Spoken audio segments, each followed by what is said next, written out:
Y a Daniela lo del agua, que nos rinda el tiempo. Porque como la desagregación de los cursos, la división de los cursos en tres salones, en tres horarios, lunes, martes y miércoles, eso se cayó. Volvimos ahora a estar todos juntos los tres cursos solo los miércoles. Entonces, las plenarias de socialización en las actividades van a durar más tiempo, van a ocupar más tiempo. Porque en una clase, por ejemplo, el cineforo, la plenaria del cineforo comienza el próximo miércoles, es decir, el miércoles 22. No puede comenzar antes porque ustedes en la guía tienen esa fecha y apenas están preparando sus reseñas críticas, sus exposiciones, sus diapositivas. Y la guía tiene una fecha de envío de las diapositivas, el 20, el 21 de marzo. Entonces ustedes no las tienen listas y por eso no la podríamos comenzar hoy. Por eso para hoy, cuando teníamos los cursos divididos, como el tiempo nos rendía, habíamos planeado mostrar la película, que servía de apoyo para seguir preparando las diapositivas. Pero eso se contaba con que las plenarias iban a rendir más porque eran con los cursos divididos. Es decir, el curso 1 son 45 estudiantes, 40, lo que sea. Ahí escogieron para la reseña, para el cineforo, escogieron 10 campos de acción, 11 campos de acción, 10 grupos de 3 o 15 grupos de 3, son 45 estudiantes, 15 campos de acción, son 15 grupos. Esos 15 grupos en su hora de clase, de 2 horas, entre lunes y jueves con la tercera hora del profesor Ciro, pueden exponer, los 15 grupos pueden exponer en semana y media, más o menos. Y así los grupos del grupo 2, los grupos del grupo 3. Pero ya unidos, solo tenemos 2 horas de plenaria en la semana, el miércoles, y tenemos que llamar a exponer a todos los grupos de los 123. Es decir, ya no son los 15 grupos del grupo 1 en 2 horas, sino yo me imagino que son 15 por 3, 45. Imaginémonos que sean 40 grupos. 40 grupos que tenemos que escucharlos exponer en las 2 horitas. Y así será la actividad de edad media también. Entonces nosotros no podemos darnos el lujo de aplazar clases porque necesitamos tiempo para hacer esas plenarias con 123 estudiantes todos los miércoles. Entonces por eso hoy avanzamos en la segunda actividad y ya la conferencia introductoria a la segunda actividad hoy arranca con varios diapositivas adelantadas. El profesor Ciro sigue mañana. Y aunque se suspenda la conferencia, porque la otra semana empieza el cineforo, ya tendremos adelantado eso.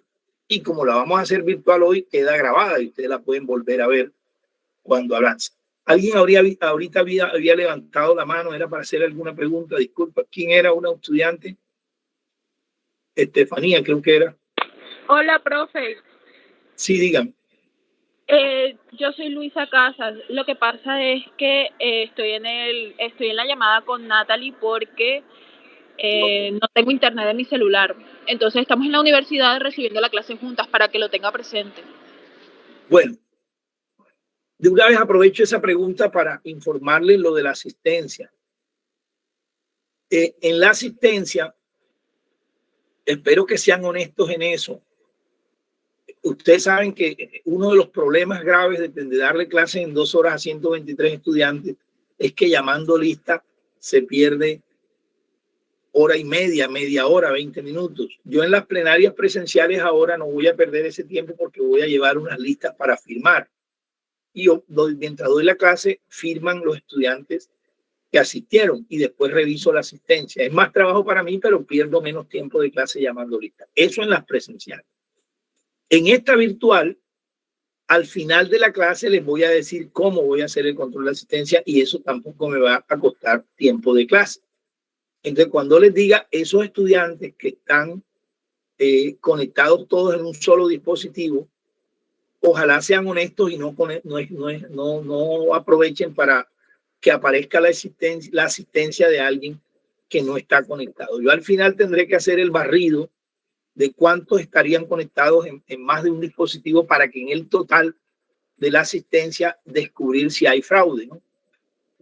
Yo sé que no me entienden, pero al final cuando les diga cómo es, me van a entender. Bien, vamos a arrancar con la presentación de la nueva temática y de una vez también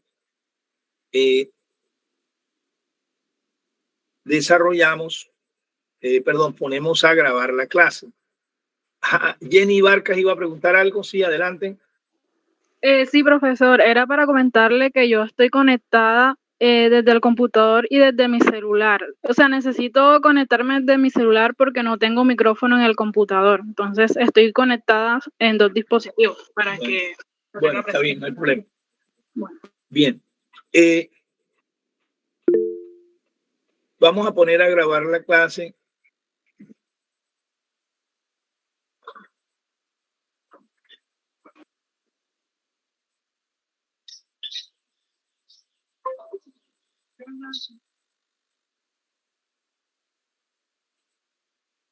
La nueva actividad la hemos titulado, en cuanto a la estrategia didáctica, es un mini coloquio de reseñas críticas sobre la ciencia en la Edad Media. Esa actividad, mini coloquio de reseñas críticas, en su momento se va a explicar, hoy no, porque hoy comenzamos la conferencia. Y una vez ustedes tengan la guía de aprendizaje en el SIGBI, la deben bajar y leerla para entiendan qué es un mini coloquio, por qué mini, por qué coloquio, qué es mini coloquio en esta propuesta didáctica. ¿A qué le llamamos nosotros, el profesor Ciro y yo, mini coloquio? De reseñas críticas. ¿Qué es una reseña? De verdad, cuando hay reseñas de verdad, ¿y a qué le llamamos nosotros reseñas críticas? ¿Por qué críticas y por qué reseñas críticas nosotros? ¿Y por qué mini coloquio de reseñas críticas?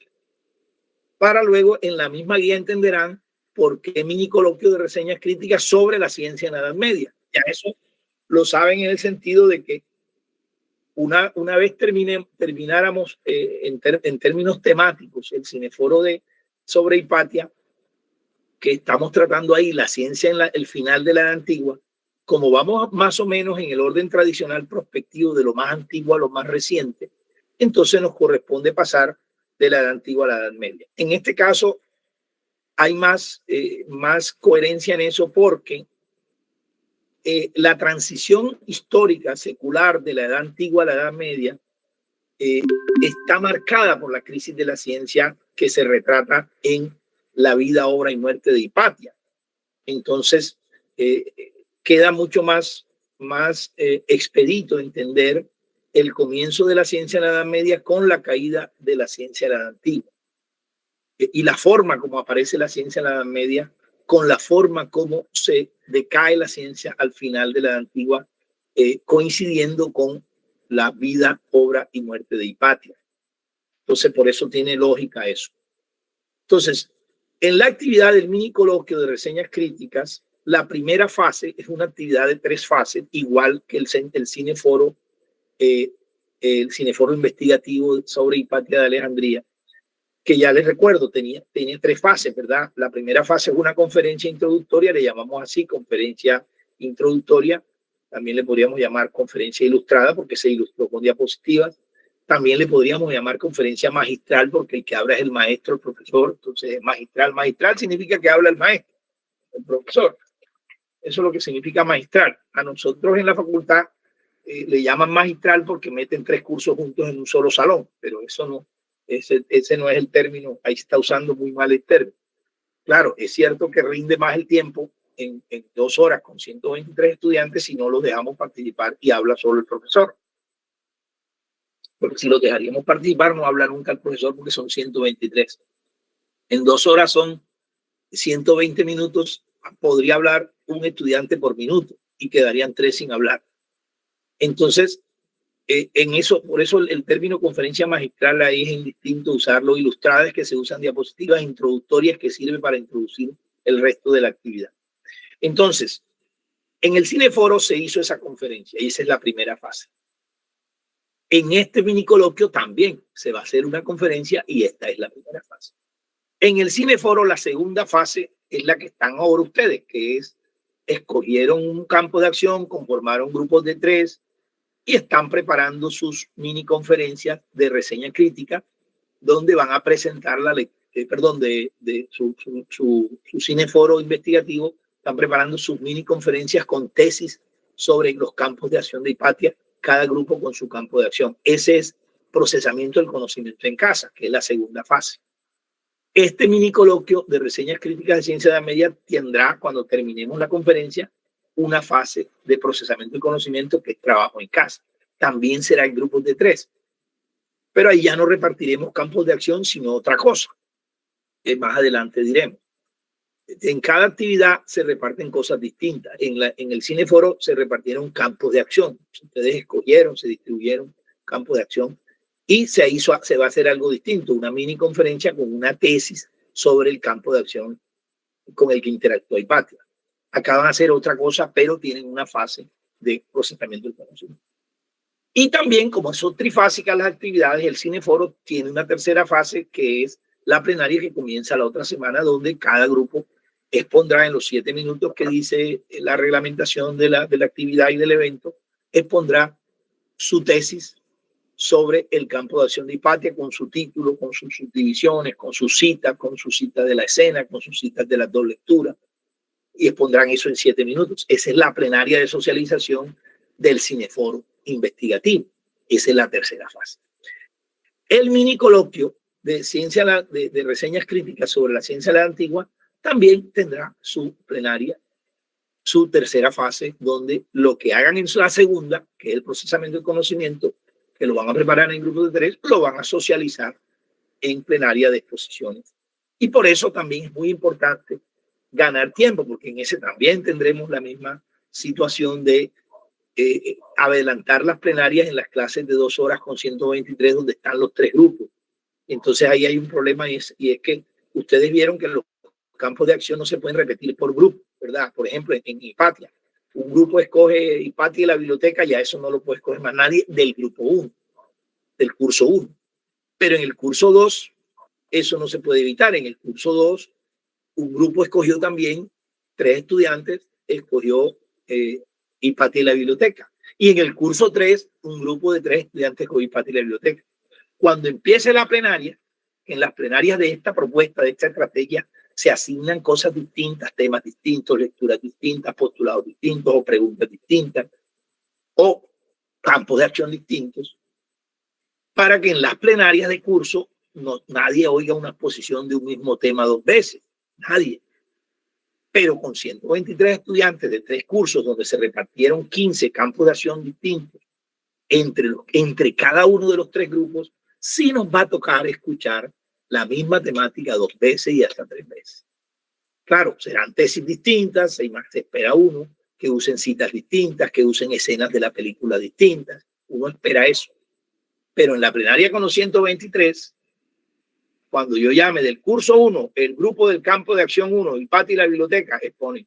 Entonces los del curso 2 estarán esperando los del grupo 1, que también hicieron Hipatia y la biblioteca, que los llame de primero. Ya. En esa plenaria, a mí por lo menos no me gusta eso, entonces yo llamo al 2, el campo de acción Hipatia y el poder político, y queda pendiente el 1, para que no se oiga tan seguido hablar de lo mismo, porque la clase se vuelve aburrida. Después del grupo 3, del curso 3, grupo 3, porque hay que saber decir, aquí grupos son los que amamos de 3 estudiantes, pero la universidad le llama grupos a los cursos, entonces yo digo curso-grupo. Del curso grupo 3 llamaré al campo de acción 3 de primero, para que no se oiga otra vez Hipatia y la biblioteca otra vez. Y después me devuelvo. Eso toca manejarlo así en esa plenaria de 123. Y claro, el tiempo rinde menos que si hubiésemos logrado mantener la división de los cursos con las clases de lunes y martes, pero eso no fue posible. Entonces, por eso es para que entiendan por qué toca ir así. ¿Alguna pregunta? Profe, entonces en la clase del profesor Ciro también vamos a exponer pues ahí ya estamos divididos los grupos, entonces si no lo hacemos los miércoles con usted, lo terminamos, continuamos con el profesor Ciro. Sí, buena pregunta. Sí, mire, una de las diferencias y de las polémicas que yo tengo con la propuesta esta de clases magistrales de nuestro común con la universidad, porque en el programa de historia, en la Facultad de Ciencias Humanas, los profesores de historia somos la mayoría doctores en historia. Pero el único que es doctor en historia y doctor en educación soy yo. Entonces yo manejo el saber pedagógico. Entonces yo tengo una propuesta pedagógica, que son estas estrategias didácticas para evaluar competencias. Entonces por eso yo sé qué pasa, y ya te lo acabo de explicar, con esas estrategias cuando se inventa eso de juntar 3 cursos. Y se trabaja con 2 profesores, porque la propuesta de la universidad en la facultad es que el profesor titular, ustedes lo estarán viviendo con los otros estudiantes, los otros materias de núcleo común, el profesor titular que llaman, que tampoco se debe llamar así porque titular es una categoría del escalafón de la universidad. Entonces llamémosle profesor principal. El profesor principal hace una cosa y el profesor complementario en la horita de él hace otra. ¿Ya? En mi propuesta pedagógica eso no puede ser, porque en mi propuesta pedagógica las estrategias didácticas tienen unas fases y las fases van continuadas, van secuenciales. Y para mí no tengo por qué pensar en que el profesor Ciro haga algo distinto, porque el profesor Ciro no es menos que yo ni nada. Él es un profesor universitario como yo, doctor en historia como yo, puede ser más joven y eso es mejor, tiene más energía, más creatividad, más todo. Entonces, como él, yo no lo veo distinto a mí, yo no lo veo inferior a mí ni nada. Él sigue lo que yo comienzo y cuando él sigue y no termina, yo sigo, porque la actividad tiene una continuidad. Lo que tú preguntas es clave. En esa continuidad, la clase de los jueves es mejor para nosotros, porque ahí sí se desagregan los grupos y rinde más el tiempo. Entonces yo, cuando empiece la plenaria del Cineforo el miércoles, imagínense que yo en las 2 horas llame a los 3 primeros grupos, o sea, los 3 primeros campos de acción del curso 1. Del curso 2 alcance a llamar 3, pero no llamaré los 3 primeros porque cambio el orden debido a que no quiero que la clase sea aburrida. A mí no me gustaría que en la misma sesión los 123 estudiantes escuchen la conferencita sobre Hipatia y la biblioteca 3 veces. Entonces escuchan Hipatia y la biblioteca del curso 1. Ya, y Hipatia y el poder político, Hipatia y la religión del curso 1. Entonces en el curso 2 llamo a otros 3. Claro que voy llamando uno de cada uno para que rinda y todos los, si hago 9 exposiciones, es lo máximo que podré hacer de a 7 minutos, más las preguntas y todo. Si hago 9 exposiciones, que sean 3 de cada curso, que cada curso avance 3. Si hago 12, que sean 4 de cada curso, que cada curso avance 4. Cuando yo le paso el informe para el jueves al profesor Ciro, yo le digo, profesor Ciro, en el grupo 1 expusieron los campos de acción número 1, 2, 3 y 4. En el curso 2 expusieron los campos de acción número 5, 7, 9 y 12. Y en el curso 3 pusieron los campos de acción 4, 11 y 15 y 13, 14, no sé. Yo le informo quiénes expusieron. Y él en ese curso, como ellos asisten en horarios distintos, los del curso 1 van a la 1:30. Él a la 1:30 llama, según el informe mío, los grupos que faltan, va llamando. Y a las 2:30 llama a los otros grupos de ese curso que van, según el informe mío. Del curso 2 expusieron tales grupos, él llama a los siguientes. Claro, en todo se llama lista y es importante que sepan que la asistencia, en esta actividad se evalúa la asistencia. Me explico. Esto ojalá lo entiendan para siempre. La nota que usted se gana en un evento académico, se la gana en todo el evento académico. Te asiste como ponente a un evento académico. Por ejemplo, ustedes pueden ver mi hoja de vida. He asistido a 88 eventos académicos como ponente desde el año 94 hasta hoy. Nacional, internacional y regional. Entonces, por eso yo sé de eso. Entonces, usted es ponente en un evento, el evento dura 3 días. La universidad le manda, le da los viáticos y los viajes. Entonces, la universidad le exige, para que usted no le toque devolver la plata de viáticos y tiquetes, le exige el certificado de asistencia.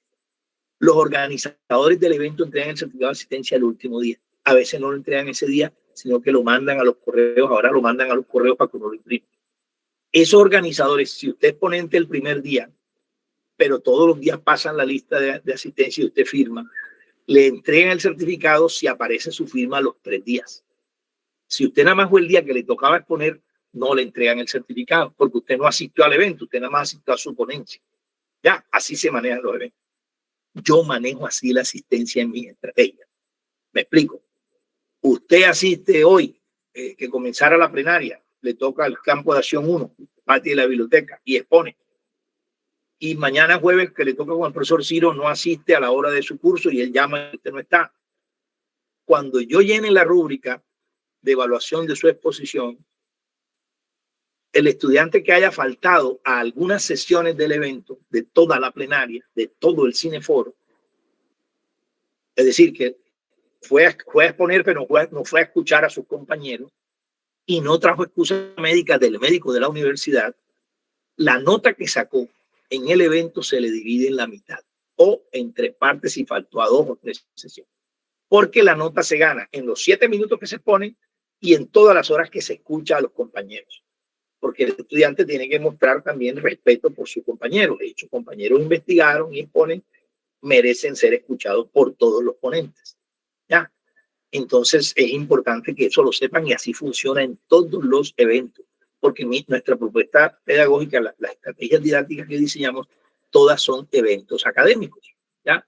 Cineforo, minicoloquio, después vamos a hacer un simposio, después vamos a hacer un encuentro, etcétera. ¿Ya? Pero él así, la inquietud que tú tienes así, el profesor Ciro continúa y con él rinde más porque él llama solo al poner los grupos de ese cursito de su horita de 1:30 a 2:30. Luego los grupos de ese cursito de su horita de 2:30 a 3:30 y así sucesivamente. ¿Está claro? ¿Sí me he explicado? Listo. Sí, profe. Entonces, les decía que el mini coloquio comienza con esta conferencia magistral ilustrada. Yo voy a plantear unos subtemas y voy a sustentar esos subtemas. Ustedes con esos subtemas, cuando ya termine la conferencia, tendrán criterios para escoger lo que les corresponde desarrollar en el resto del mini coloquio de reseña escrita. Entonces la idea es que ustedes, así como hicieron con Hipatia, que viendo la conferencia, viendo la película y hojeando las lecturas, se enamoraron de un campo de acción y por eso el día que ya había que escogerlo, escogieron con esos criterios de afinidad, de preferencia. Entonces esta conferencia introductoria también sirve para eso. En este caso se van a enamorar de lecturas. La actividad tiene 15 lecturas. 15 lecturas. Como es un mini coloquio de reseñas críticas, cada grupo va a hacer una reseña de una lectura, de una de las 15. Yo cito las 15 lecturas, algunas las cito 2 veces, otras una vez, porque la conferencia tiene 26 citas. En la medida en que yo las cito, es para que ustedes vayan enamorándose de esas lecturas, porque al final, así como en Hipatia escogieron campos de acción, en esta actividad van a escoger son lecturas. No siempre cito lecturas en todas las diapositivas porque yo desarrollo subtemas que en algunos casos son postulados, en otros casos son simplemente subtemas. Comenzamos primero por la ciencia en la Edad Media. Bueno, ya sabemos que la Edad Media arranca en el siglo V después de Cristo, más o menos precisamente en el siglo que muere Hipatia. Acuérdense que Hipatia muere en el año 415, que es siglo V. Ustedes saben que si dice 400, usted le suma 1 y es el siglo V. Como ahora estamos en el año 2023, para decir en qué siglo estamos, usted no puede decir estamos en el 20 porque comenzamos por 23, no. Usted le suma 1, estamos en el siglo XXI. Bueno, Hipatia muere en 415, es el siglo V. En ese siglo es que los historiadores señalan el punto de pase, de cambio, de transición, de comienzo y final, de final y comienzo, de final de la antigua, comienzo de la Edad Media. La Edad Media se extiende hasta el siglo XV, los años 1400. De 1400 a 1499 hay los hechos que se señalan como final de la Edad Media, como la invasión, la invasión de los turcos otomanos, del Imperio Turco Otomano a Constantinopla. Ese es un hecho que se usa como final de la Edad Media. El descubrimiento de América. Entonces, la invasión de los turcos otomanos a Constantinopla en 1453. El triunfo de la reconquista española sobre los árabes, sobre los moros en 1476, también se usa esta fecha. O el descubrimiento de América, 1492. Entonces, todas empiezan por 1400. Quiere decir que la Edad Media se extiende hasta el siglo XV. Entonces, son 10 siglos, del 5 al 15. 1000 años, más o menos, duraría la Edad Media según esa periodicidad, según esa periodización. Entonces, ¿qué le ocurre a la ciencia en esos 1000 años? La ciencia tenía, o el saber científico, tenía más de 3000, 4000 años, ¿verdad? Los aportes de Babilonia, de Egipto, de toda Mesopotamia, de Fenicia, de China, de India, de Grecia y de Roma, venían así, dándose desde el milenio 3 antes de Cristo, sobre todo en el último milenio antes de Cristo. Años 700, 600 se hicieron los grandes aportes que fueron compilados en la biblioteca de Alejandría. Esa ciencia que alcanzó cierto esplendor, que alcanzó a ser una ciencia más o menos clásica, que sentó las bases de las disciplinas científicas, la química, la física, la astronomía, la arquitectura, la medicina, las matemáticas. Esa ciencia, ¿qué le ocurrió en la Edad Media? Entonces, partimos de una primera temática. Lo que le ocurrió todavía hoy se discute como dos grandes visiones. Yo le llamo diversas visiones del desarrollo de la ciencia en la Edad Media. Primero hablemos de esas visiones en la Alta Edad Media. Entonces hay que tener claro la división cronológica de la Edad Media. La Edad Media tiene una división cronológica en 3 edades, en 3 etapas, que se grafican de acuerdo a la numeración de los siglos. Se le llama a la primera parte de la Edad Media Alta Edad Media, la Alta Edad Media, que es la Edad Media del siglo V al siglo VIII. Esa es la Alta Edad Media, del 5 al 8, Alta Edad Media. Ya saben que la Edad Media va del 5 al 15. Del 8 al 12 se le llama Media Edad Media, la Media Edad Media. Y del 12 al 15 se le llama Baja Edad Media, la Baja Edad Media, la parte final de la Edad Media. Ustedes dirán, ¿por qué si va subiendo en siglos se dice baja y no alta? Se usa una expresión, una graficación que es propia de las tablas escritas. En las tablas escritas se escribe arriba lo primero, lo más antiguo, lo más remoto, y se va escribiendo hacia abajo lo más reciente. Entonces lo alto es antiguo, lo bajo es reciente. Eso se asemeja un poco, yo utilizo esa referencia, no sé si ustedes saben cómo se escriben los innings y se le llaman a los innings en el béisbol. El béisbol es un deporte muy, muy complejo, un deporte, dicen que es el deporte más perfecto, porque tiene de todo. El béisbol tiene de todo. El béisbol tiene lentitud, tiene rapidez, tiene habilidad manual, tiene habilidad en los pies, tiene fuerza, etcétera. Tiene normas, reglas, tiene de todo. Trabajo en equipo, trabajo individual, tiene de todo. En el béisbol, las entradas, que son las fases del partido, se le llama innings o entradas, tienen 2 partes. Cada entrada, el béisbol se juega a 9 entradas. Cada entrada se cumple cuando el equipo que defiende hace 3 outs y el equipo que batea se deja hacer los 3 outs. Entonces, en la primera entrada, en una primera parte de la entrada, batea un equipo y fildea el otro.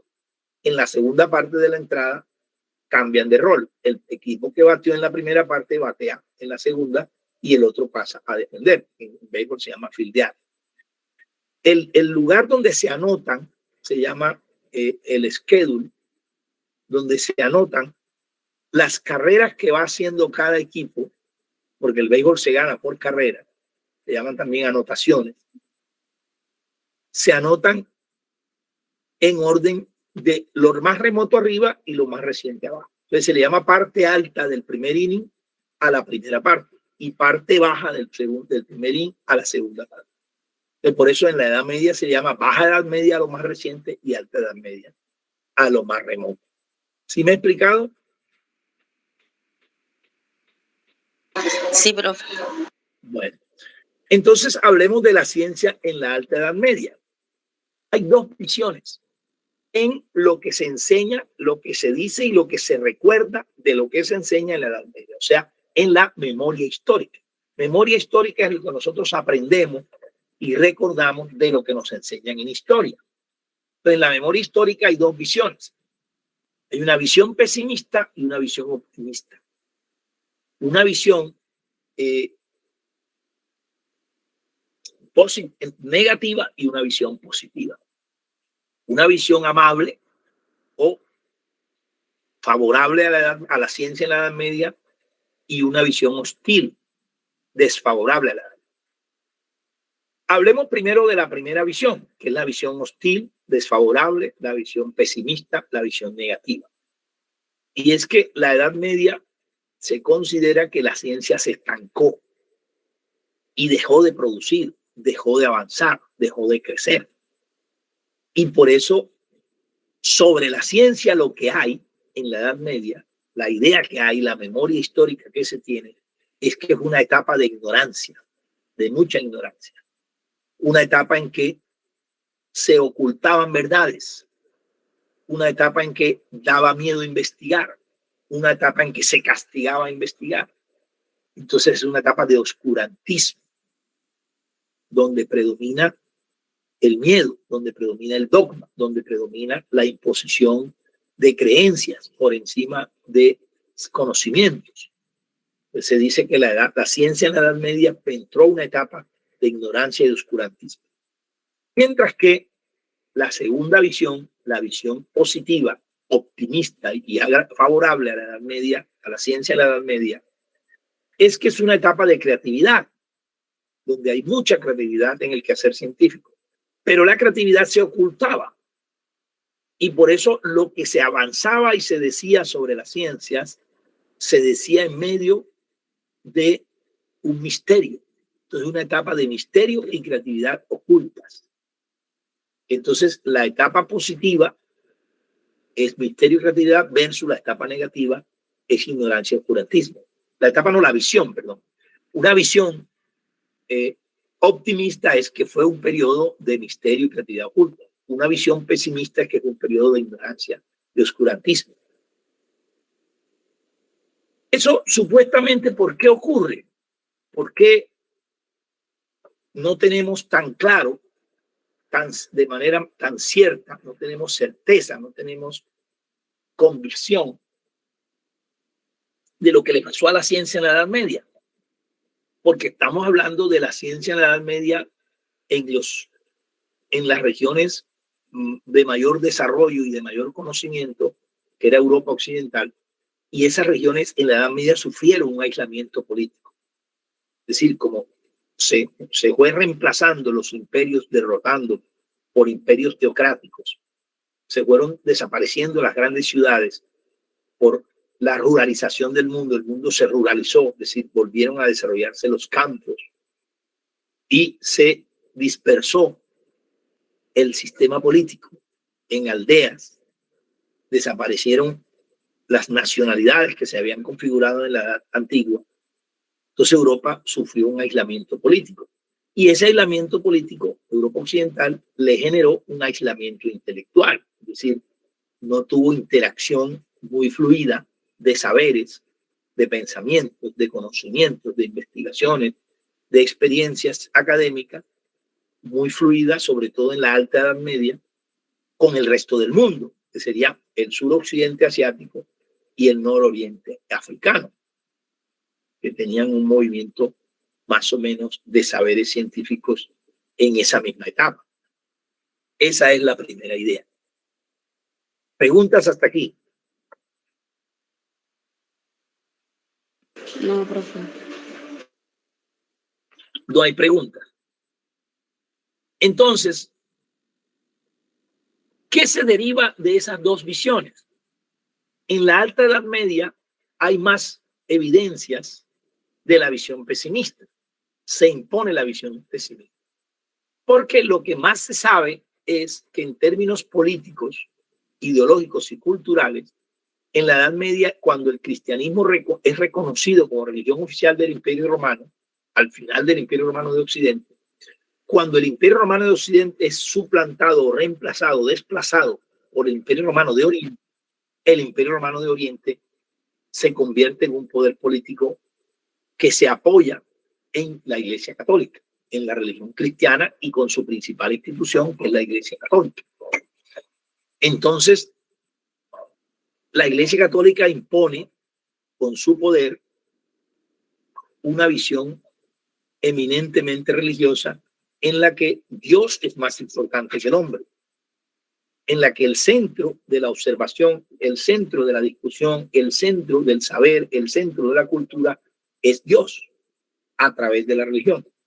Entonces eso se le llama visión teocéntrica, que se vuelve una visión teocéntrica cultural, no solo para el saber científico, sino también para el saber filosófico, también para la actividad artística, también para el saber escrito.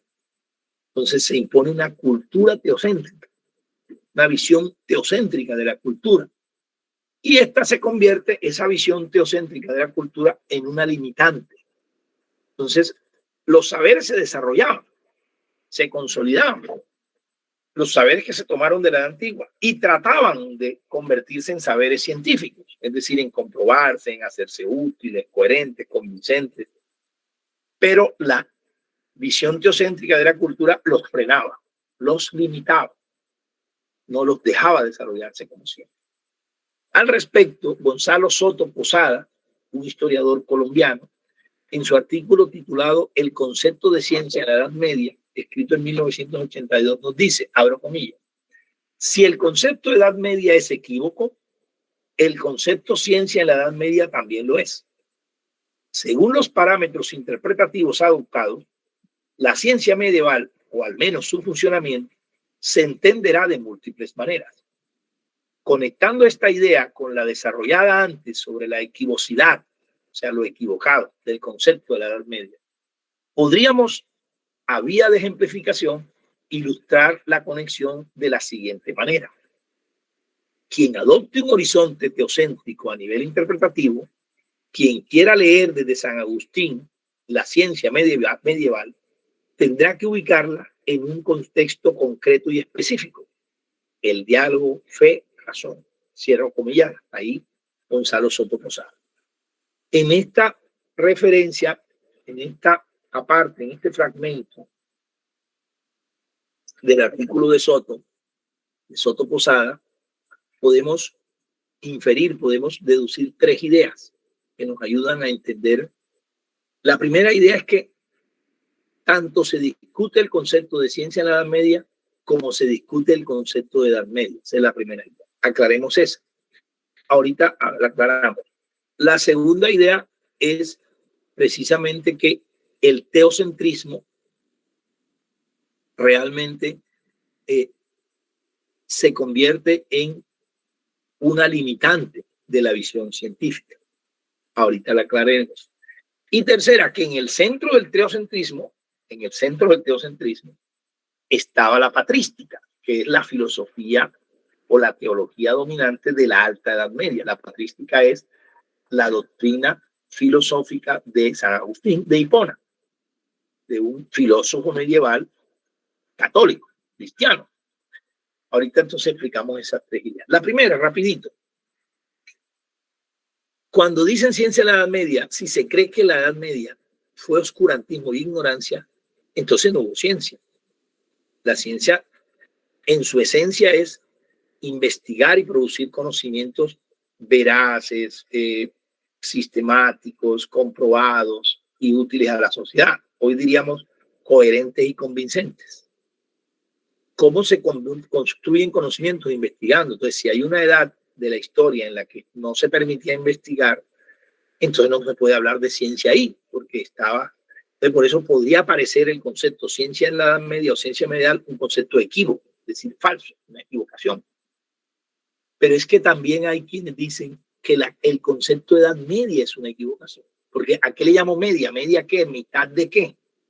Ojo, los que vivieron la Edad Media no le llamaron que hay Edad Media. Ellos no decían estamos en la Edad Media. Son los historiadores de la edad contemporánea los que cuando periodizaron el tiempo histórico, los hechos y procesos pudieron establecer que ocurrieron después de la caída del Imperio Romano de Occidente hasta la caída del Imperio Romano de Oriente, esos 10 siglos de esos 1000 años, para ellos fueron una transición, una mitad entre el esplendor de la edad antigua y el avance de la edad moderna.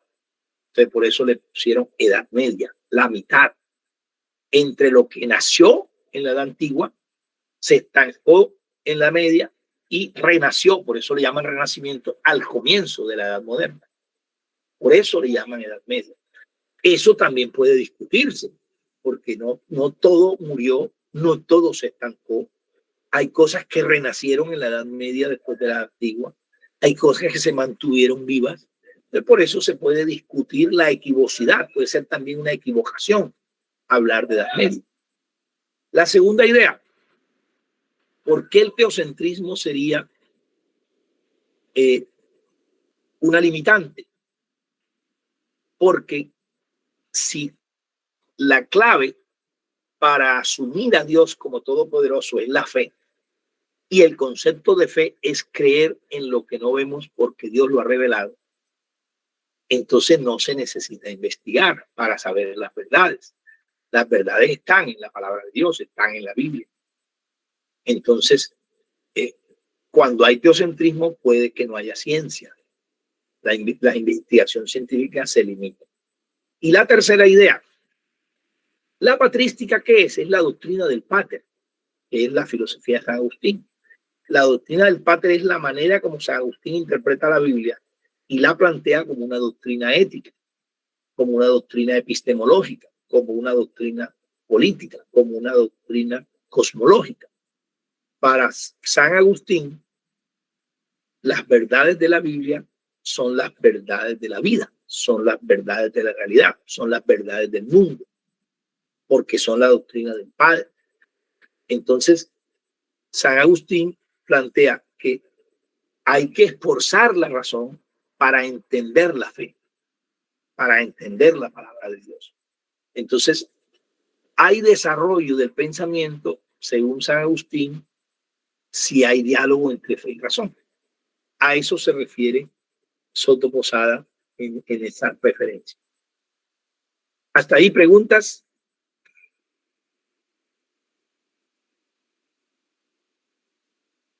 No, profesor. No hay pregunta. Hablemos de el tercer subtema que yo he titulado el desarrollo de la ciencia medieval impulsado por el Islam. Fue brillante. Este es un postulado, no es un subtema así tan sencillo ni un subtítulo. Y ahí me atrevo a postular porque ya hay un verbo. Pero la ciencia medieval impulsado por el Islam fue impulsado. Hay dos verbos, impulsar y fue. Cuando hay dos verbos en un título, ese título pasa a ser un postulado. Estoy planteando algo que hay que demostrar. Aclaremos primero lo del Islam, y es que el mundo no era Europa solamente. El mundo tenía un desarrollo también, tanto en la Edad Antigua como en la Media, en el suroccidente de Asia y nororiente de África, donde una religión también monoteísta desarrolla un pensamiento también teocéntrico, pero con una teodicea y con una cosmogonía diferente, que es el Islam. Es una religión distinta al cristianismo, basada también en Dios, en un Dios todopoderoso, omnipresente, un solo Dios, etcétera, pero con otra manera de ver la vida. El Islam, que termina siendo también una inspiración teocrática, no solo teocéntrica, sino teocrática. ¿Cuál es la diferencia? Hay teocentrismo cuando la cultura y la filosofía, el pensamiento y la ciencia giran alrededor de la fe en Dios. Y hay teocracia cuando la autoridad política se inspira en esa religión de Dios. Cuando se vuelve autoridad la creencia en Dios, y quien tiene autoridad, quien tiene el poder político, lo tiene a nombre de Dios. Eso es teocracia, diferente a teocentrismo. Las naciones islámicas eran teocráticas. En ellas el poder político estaba en manos de los grandes sacerdotes del Islam. Así se les puede llamar sacerdotes, monjes, profetas, etc. Entonces, en el Islam, la visión de ciencia es diferente. Es menos restrictiva que en el cristianismo. Para los islámicos, los filósofos son importantes. Y para los islámicos, desde los filósofos en adelante, lo que hagan los astrónomos, lo que hagan los médicos, lo que hagan los físicos, lo que hagan los químicos, inspirados en el legado de Mesopotamia, en el legado de Egipto, en el legado de Grecia y Roma, es útil a sus comunidades. Entonces ellos lo impulsan, no lo frenan. Y por eso hay un desarrollo científico en el mundo islámico. Sobre eso, un libro que ustedes conocen, que se llama Historia de la Ciencia, el título del libro, del cual ustedes leyeron capítulos para sus trabajos de mini ensayos en las preguntas de la primera actividad antes del Cineforo de Hipatia, que fue la actividad del mini ensayo sobre ciencia nada antigua. Ese libro lo leyeron. En ese libro hay otro capítulo que no es ciencia antigua, sino ciencia medieval. En ese capítulo, los mismos tres autores, que son José Manuel Sánchez Ron, Javier Ordóñez y Víctor Navarro, nos plantean lo siguiente, comillas: la parte occidental quedó descolgada y siguió su propia historia. Su cultura científica no emergió con fuerza hasta el siglo XII. Ese es el oscurantismo de la ciencia medieval en Occidente. La tercera cultura que realmente influyó en la Edad Media fue la islámica. ¿Por qué tercera? Porque en los párrafos anteriores ellos hablan de la cultura cristiana y la cultura judaica o judía. La tercera es la islámica. La tercera cultura que realmente influyó en la Edad Media fue la islámica, que se constituyó en la bisagra. Ustedes saben que bisagra es un aparatico para que las puertas abran y cierran, para abrir y cerrar, sobre la que apoyó el desarrollo científico y tecnológico de la Edad Media. Su influencia comenzó en el siglo VII, cuando nació el Islam como movimiento religioso que se prolongó hasta el Renacimiento. Su presencia hace que la denominación de Edad Media como tiempo de oscuridad hace esa denominación sea sencillamente ridícula. La presencia del Islam prolongado como una religión que impulsaba la cultura indica que eso no fue la mitad. Eso ya era el desarrollo de una modernidad, no es lo medio. Continúa Javier Ordóñez, Víctor Navarro y José Manuel Sánchez Ron. Brillaron las ciencias y las técnicas, la filosofía natural y las matemáticas. Pero la ciencia islámica hizo algo más. Sacó al Mediterráneo de su aislamiento y lo relacionó con el Oriente más extremo. Hasta ahí faltan las comillas, vamos a ponerlas porque no parece que terminara la cita y a las citas hay que ponerle comillas. Espero que en sus diapositivas del Cineforo para mostrar sus tesis hayan puesto las citas con comillas. No se les vaya a olvidar como se me olvidaron aquí a mí las comillas de cierre, tenía las de apertura. ¿Qué nos quieren decir aquí? Ojo, es que el Islam, al tiempo que se convirtió en cultura,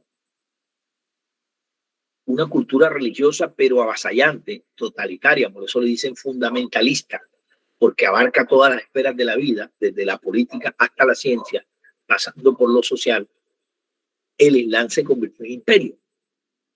Y cuando se convirtió en imperio comenzó a expandirse y llegó a invadir al final de la Edad Media territorios de la Europa occidental, como España, por ejemplo.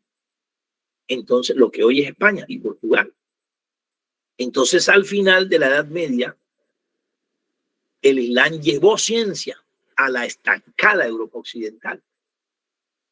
Sacó al Mediterráneo de ese aislamiento, porque le dio a conocer todos los avances científicos del mundo árabe, del mundo del suroccidente asiático y el norte africano. Hasta ahí el tercer sistema. ¿Preguntas? A ver, Malvina. Sí, profe, yo tengo una pregunta. Ese islámico, ya en ese entonces ya era como lo que hoy como ellos se presentan hoy, como lo que conocemos hoy. Buena pregunta. A ver, le aclaro. Las religiones milenarias, porque las religiones cuando pasan de 1000 años son milenarias, seculares cuando pasan de 100 años son seculares, tienen siglos, evolucionan y al evolucionarse se fragmentan. La religión cristiana era monolítica en la alta Edad Media, era una sola, ¿verdad? Con los cismas quiere decir divisiones, se fueron presentando fracciones. El principal cisma es el cisma del protestantismo en el siglo XVI, Con Martín Lutero aparece la Reforma Protestante y por eso el cristianismo hoy está multidividido. Los católicos somos cristianos también, pero hay otros cristianos no católicos que se llaman cristianos también. Incluso dicen que los católicos no somos cristianos. ¿Y cuántos cristianismos hay? Imagínense. Entonces, con el tiempo, el cristianismo milenario se subdividió en protestantismo. El protestantismo se ha subdividido. Entonces, hoy en día hay adventistas, evangélicos, testigos de Jehová, bautistas, hay de todo. Bueno, el islamismo también. El que se presenta hoy como islamismo tiene varias variantes. Están los chiitas, están los hititas, están los sunitas, están los talibanes. Entonces, cada fracción tiene su manera moderada o radical de aplicar el pensamiento de Alá, lo que dice Alá en su libro el Corán, lo que dice Mahoma como profeta de Alá en su libro el Corán, así como en el cristianismo. El cristianismo, los evangélicos interpretan la Biblia de una manera, los bautistas de otra, los adventistas de otra, los cristianos del séptimo día de otra, los mormones tienen otra manera de interpretar la Biblia, etcétera. Entonces, así pasa. Entonces, lo que tú preguntas sobre si ese es el mismo islamismo, es el mismo en su matriz, pero subdividido con fracciones, unas más radicales que otras. Por eso algunos hablan de guerra santa, por eso algunos desarrollan la necesidad de ver o miran como enemigo al que no es islámico y por eso utilizan la violencia, etcétera, porque son varios islamismos. Ya, si te respondo la pregunta, Malvina. Dígame, profe. Que sí le aclaro su inquietud. Sí, profe, claro. Gracias. Bien, vamos con el cuarto subtema. Hoy me pasé, aquí está. El cuarto subtema.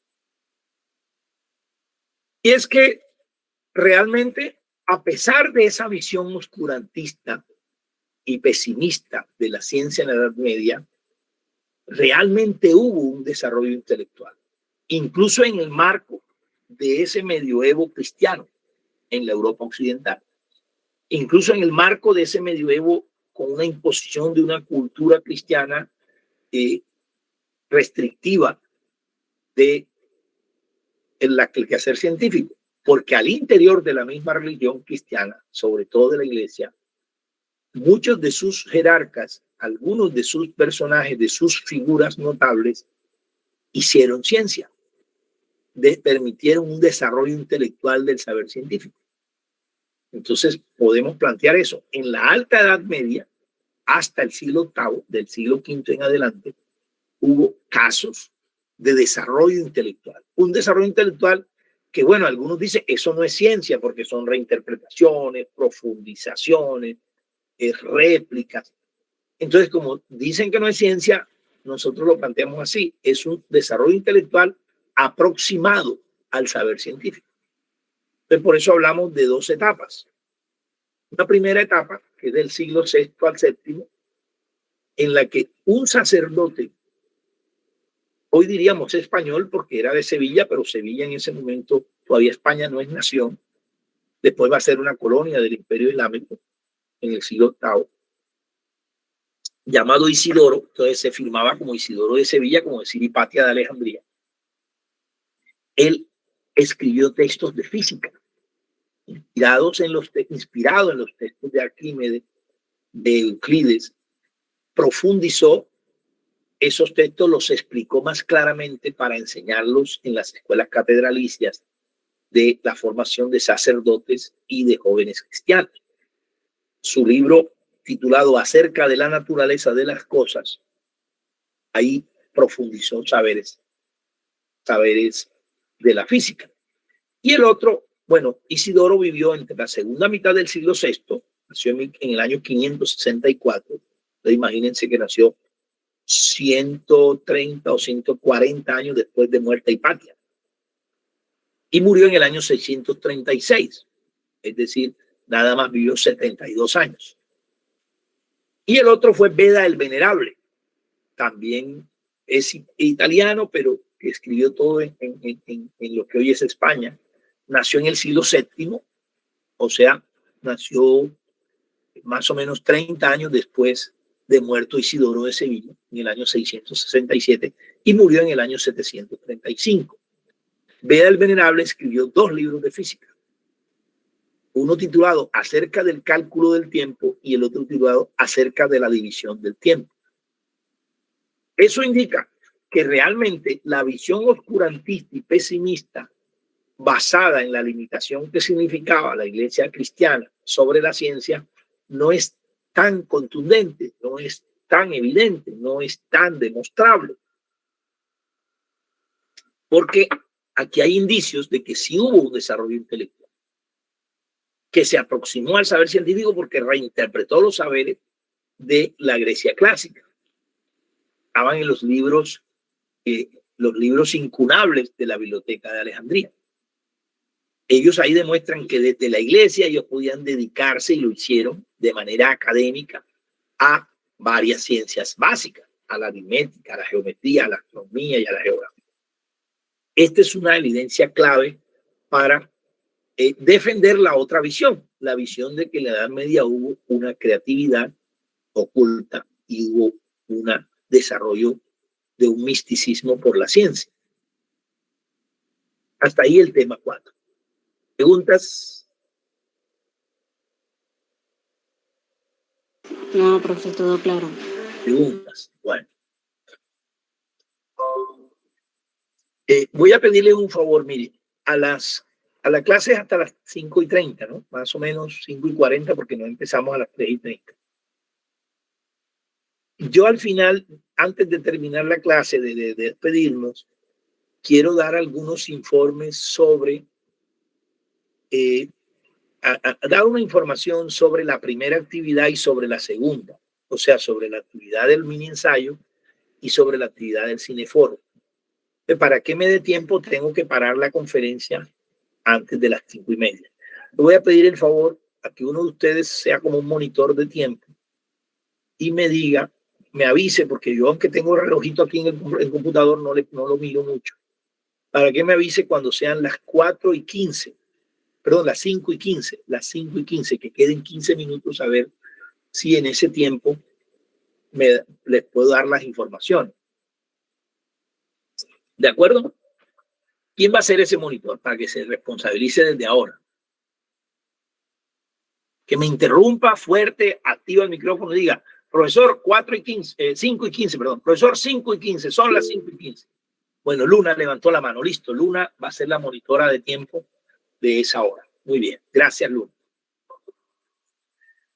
Bien, el quinto subtema lo titulamos así: los hitos históricos institucionales que antecedieron el surgimiento de las primeras universidades medievales.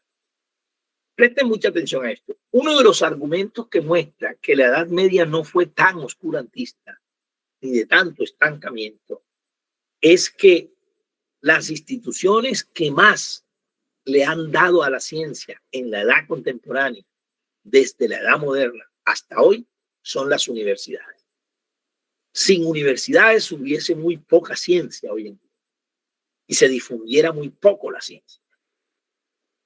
Y las universidades no existen desde siempre. No existieron universidades en la Edad Antigua, no existieron universidades en la Alta Edad Media, ni siquiera existieron universidades en la Media Edad Media. Las universidades se crearon al comenzar la Baja Edad Media, pero se crearon en la Edad Media.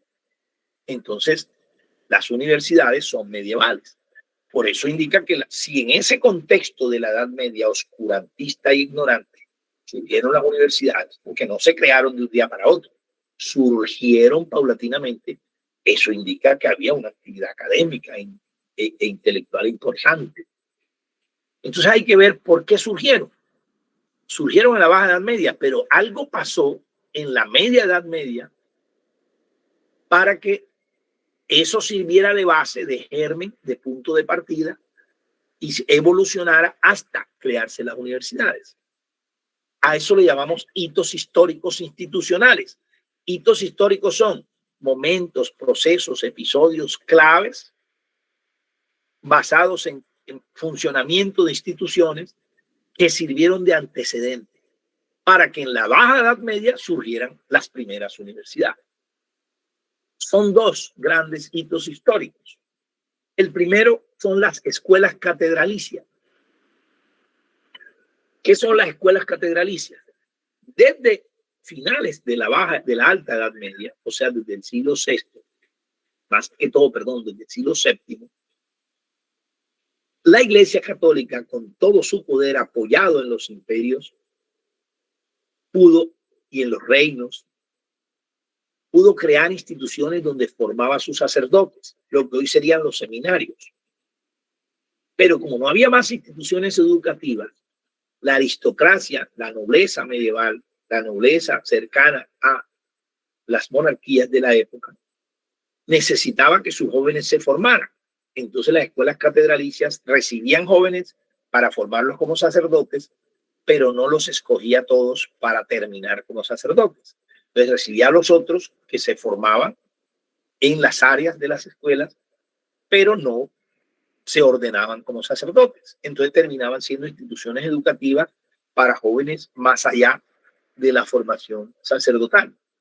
Se llamaron escuelas catedralicias porque funcionaban en los intersticios, en los interiores de los monasterios que estaban en la parte trasera de las catedrales.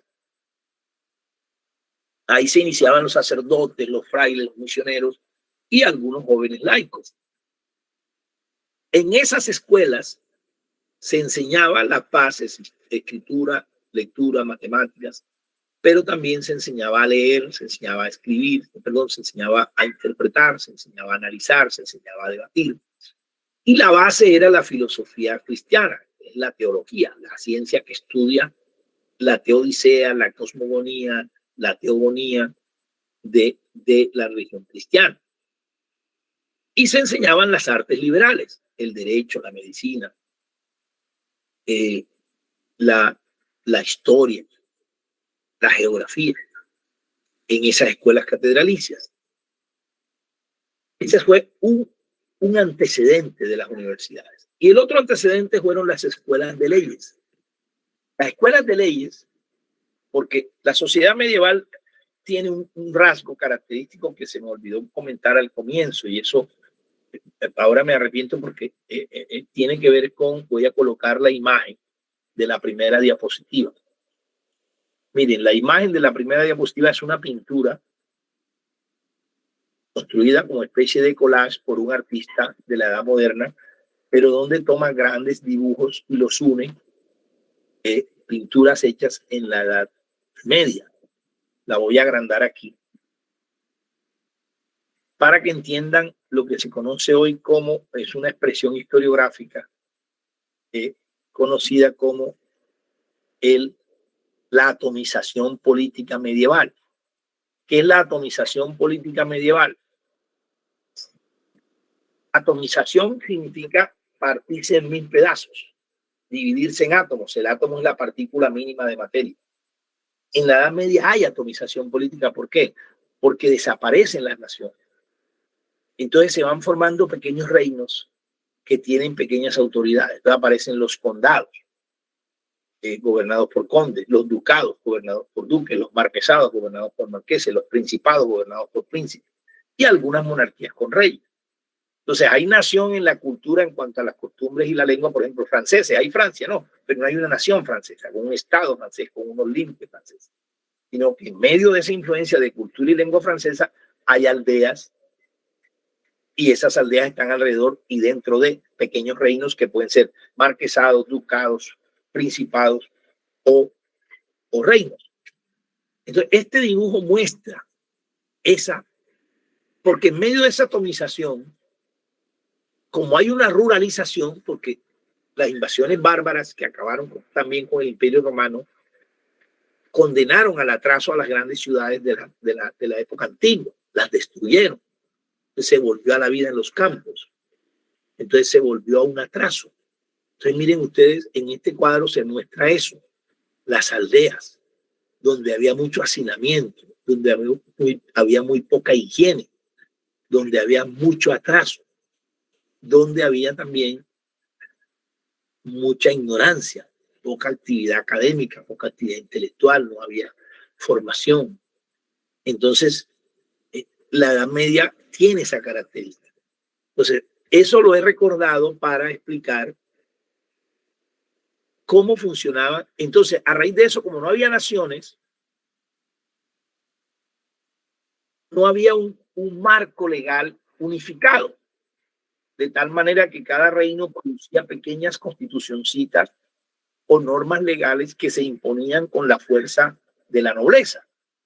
Entonces se necesitaba mucho de un profesional clave para los pleitos por la tierra, los pleitos por la herencia, los pleitos por el matrimonio, los pleitos por la propiedad, que era el abogado.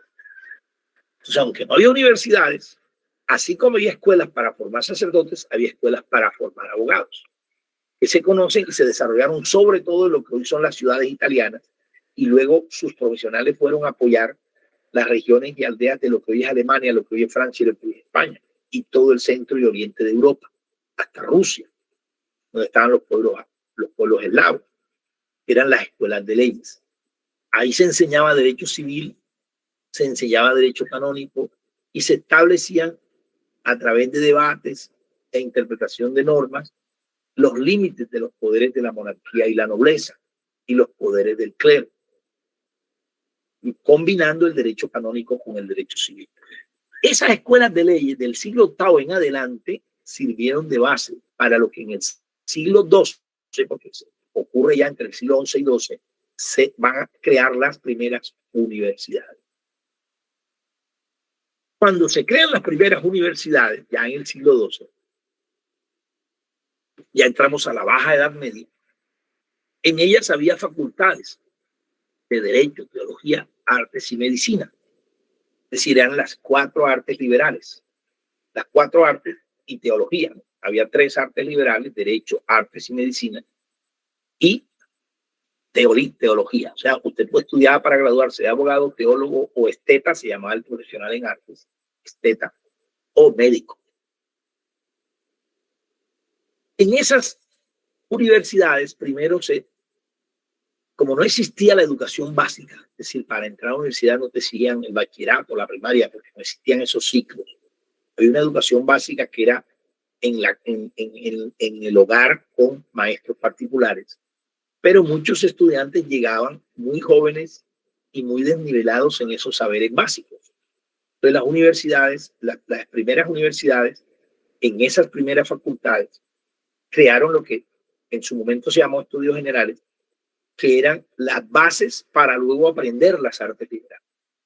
Primero, esas bases eran 3. La persona tenía que saber hablar y escribir. Tenía que saber hablar y escribir y tenía que saber pensar. Entonces se le enseñaba gramática para que supiera escribir y retórica para que supiera hablar y lógica para que supiera pensar. Esa base se le llamó el trivium, los 3 fundamentos para procesar el conocimiento. ¿Cómo procesa usted el conocimiento? Leyendo y escribiendo, hablando y pensando.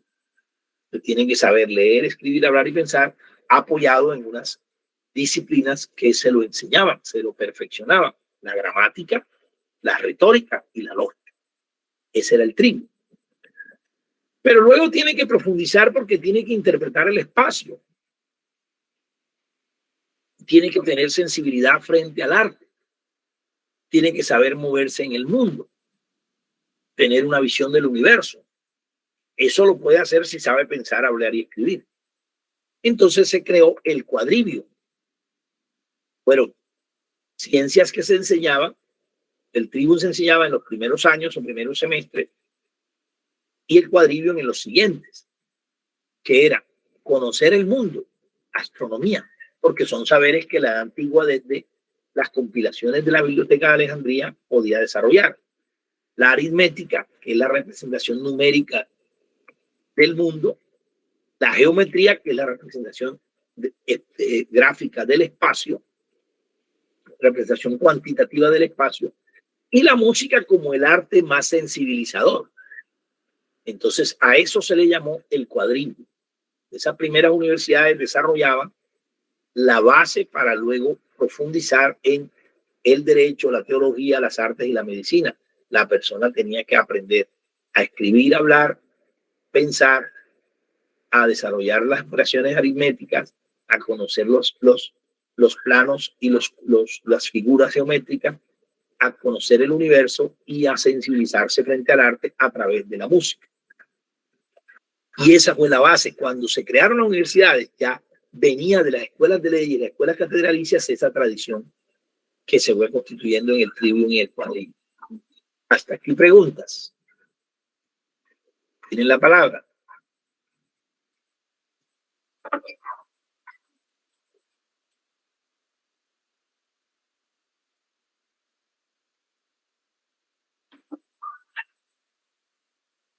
A ver.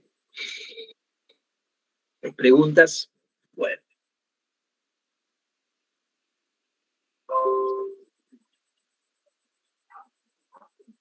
Nada, nadie levanta la mano.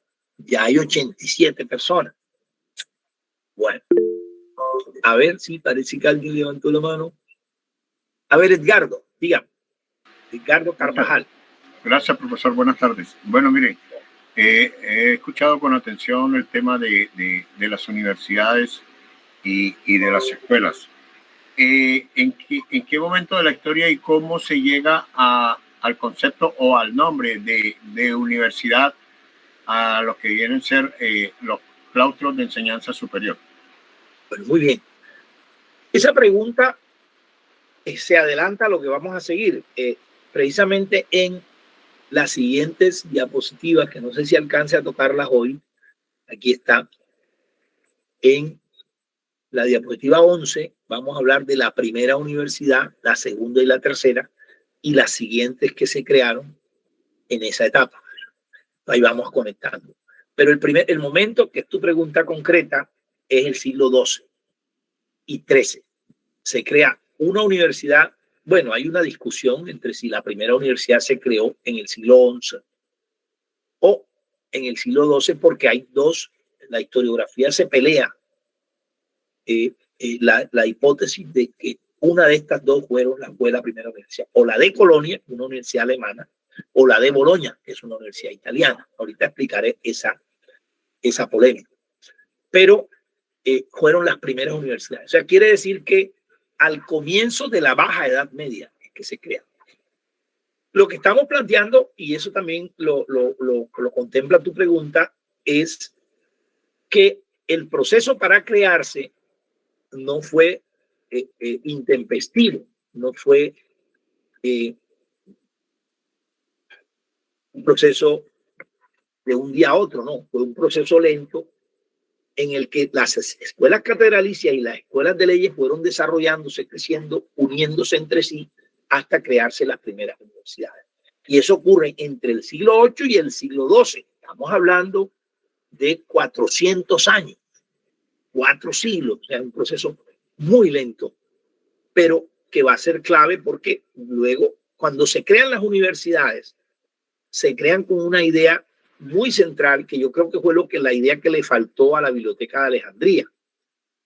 Yo tengo una hipótesis, es muy mía, por cierto, y es que la Biblioteca de Alejandría es el germen de las universidades, que llegó a funcionar casi como una universidad. El componente académico, intelectual, de foco de ciencia que hoy tienen las universidades, ya lo tenía la biblioteca. De pronto no tenía el componente pedagógico de formación, pero sí el componente científico.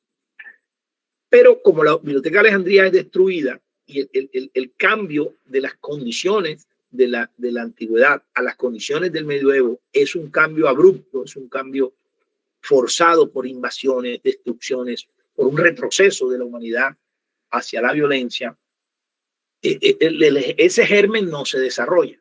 Entonces luego las escuelas catedralicias y las escuelas de leyes sí, con calmita, con evolución lenta, se van desarrollando hasta lo que son las universidades. ¿Por qué? Porque se instituye un componente clave de la universidad, que es la formación, es decir, la existencia de un currículo, de una periodicidad, de unos grados, de unos avances, de escalones, de escalas de formación, de unos títulos, de unas profesiones basadas en una disciplina. Eso va configurándose muy lentamente hasta la primera universidad en el siglo XI y XII. Hasta ahí la pregunta, aunque ya sabes que más adelante la vamos a profundizar. ¿Sí me he explicado? Sí, profesor, gracias. O sea que Sí. entiendo entonces que el concepto de universidades surge de la universalidad de conocimiento que se impartía en estos recintos. Buena pregunta. Y me hizo falta en mi respuesta cuando la hiciste inicialmente. El concepto de universidad tiene dos raíces. Es unidad de la diversidad. Pero es clave. Hoy en día las universidades, aún hoy, y en el mundo funciona así, en Colombia también, son entes supraestatales. ¿Por qué? Porque tienen una dimensión pública y privada en la que no son dominados en su esencia por ninguno de los poderes públicos. En Colombia, el CESU, el Consejo Superior Universitario de todas las universidades juntas, no está regido ni por el Poder Ejecutivo, ni por el Poder Legislativo, ni el Poder Judicial. Tiene una autonomía. Eso está en la Constitución del 91, en el artículo 68, la autonomía universitaria. Eso viene de la Edad Media, porque en la Edad Media se pensó, a pesar de que la propusieron los jerarcas católicos, pero la propusieron más allá de los reyes, inicialmente, la propusieron como la manera de unir el conocimiento, unir la diversidad, unidad de la diversidad. Por eso universidad, unidad de la diversidad, que viene de universo, lo universal, pero lo diverso. Entonces, la idea era que ahí se enseñara todo. Eso no fue fácil asimilarlo si venía de la propuesta. La primera universidad fueron universidades católicas. Entonces no era fácil. Sin embargo, fueron laiciciándose, volviéndose laicas algunas universidades, y luego fueron apareciendo universidades laicas. Ahorita vamos a ver cuáles. Bien, el sexto tema es sobre las escuelas catedralicias. Realmente fueron semilla de las primeras universidades medievales, porque hicieron materializar el poder cultural de la Iglesia Católica en la época, pero con el afán de que sus clérigos, sobre todo sus jerarcas, es decir, obispos, cardenales y papas, alcanzaran su nivel, además de por su cercanía a la santidad, por su conocimiento. Es decir, por eso en la iglesia ustedes ven que todavía eso es una tradición, que la jerarquía se adquiere con edades. Es casi imposible que alguien dentro de la iglesia salte de párroco a obispo antes de los 40, porque tiene que tener una trayectoria y una tradición de conocimiento y acciones. Es imposible que alguien salte de obispo a cardenal antes de los 50 o 60. Y por eso ustedes ven que los que llegan a papa llegan de 70 para arriba, porque tiene que tener. Entonces hay una tradición de que el conocimiento también se valida con el tiempo y se impone con el tiempo. Eso viene de las escuelas catedralicias y por eso las universidades luego dan ese reconocimiento. Entonces, las primeras universidades permitieron ese desarrollo del poder cultural. Al respecto, María Cecilia Tomasini, una investigadora argentina, en el año 2014 publicó un artículo titulado La educación y la ciencia en la Edad Media, donde nos dice, abro comillas, cuando la iglesia comienza a solventar sus estructuras, formando una alianza con el poder imperial de Carlomagno es del siglo 8 al 9, se encarga de atesorar y salvaguardar lo que ha quedado de la antigua cultura grecorromana. Hacia los siglos 10 y 11, según hemos visto, surge un renovado interés por la ciencia y se reconoce la carencia de fuentes fidedignas. Los clérigos iniciaban una exhaustiva campaña de traducción de manuscritos árabes y griegos al latín y logran formar una base riquísima sobre la cual se apoyan todas las discusiones posteriores. Surgen las escuelas catedralicias y más adelante, hacia el siglo XIII, las universidades. Más allá de toda crítica que pueda hacerse al método escolástico, estas escuelas y universidades son verdaderos centros de saber, donde se analiza y discute el enorme volumen de conocimiento que se ha acopiado en siglos anteriores. Cierro comillas, hasta ahí María Cecilia Tomasini.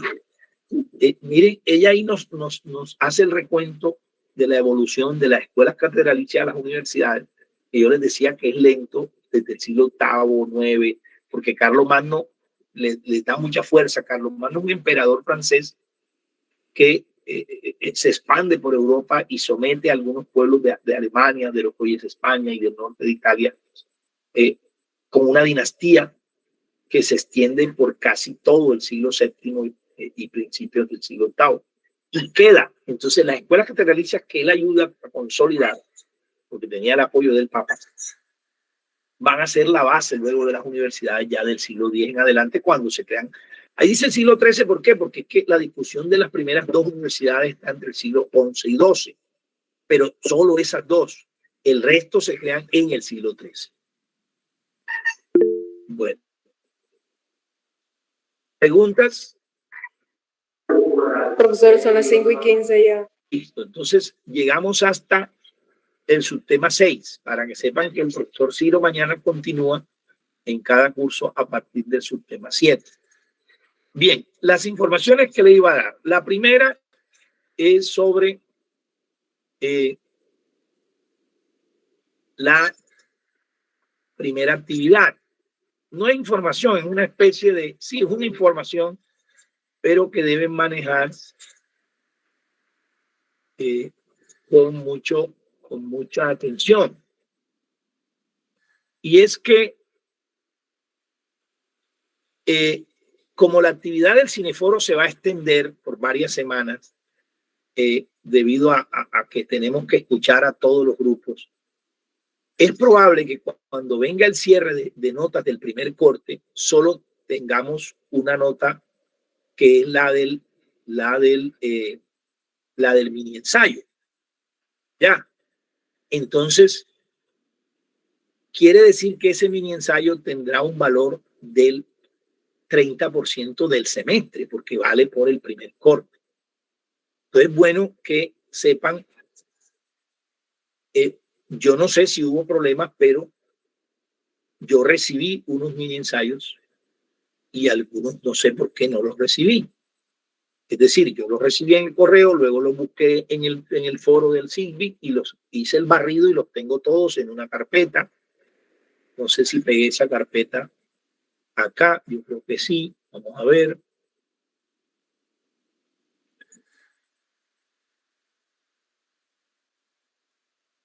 Bueno, pero por lo pronto, por ejemplo, los estudiantes que aparecen como del grupo 1, esta es la tabla de distribución de preguntas. Entonces, en la columna donde dice nombre del estudiante, que es una celda, en esa celda ven ustedes un colorcito verde.